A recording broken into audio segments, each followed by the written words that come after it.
లోకేష్ గారు ఆ రోజు మా నాన్నగారు ముఖ్యమంత్రి ఎన్ని అన్నా కానీ ఇవన్నీ నేను ఎందుకు దాన్ని పెద్ద మనసుతో వదిలేస్తానంటే, ఒక పార్టీని 3 దశాబ్దాలు నడిపి 3 సార్లు ముఖ్యమంత్రులుగా ఉండి అలాంటి కుటుంబం నుంచి వచ్చిన వ్యక్తులు సహజంగా గబుక్కుని ఒక మాట వచ్చేస్తుంది.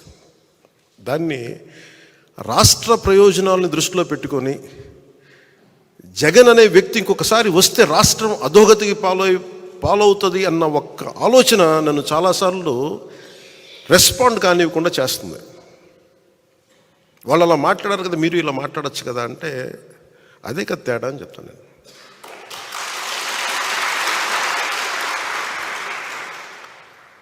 అంటే నేను చాలా ఆలోచించి, ఎందుకంటే ఒక పొత్తుని ఇబ్బందిగా గురి చేసి ఒక మాట మాట్లాడడం చాలా తేలిక. నేను అది ఈ రోజున మాటిస్తున్నాను. రిపబ్లిక్ డే రోజున ఎన్ని విపత్కరమైన పరిస్థితులు వచ్చినా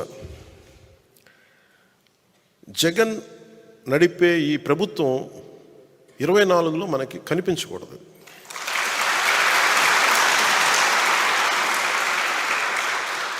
నాకు వ్యక్తిగతంగా జగన్ గారి మీద కక్ష లేదు, నాకు వైఎస్ జగన్ గారి మీద.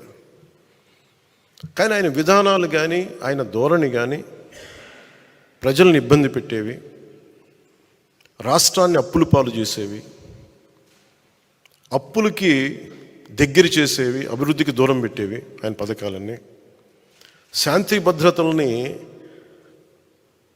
పరిస్థితులని అసలు చేతుల్లో లేకుండా విపరీతమైన శాంతి భద్రతల సమస్యని సృష్టించిన వ్యక్తి.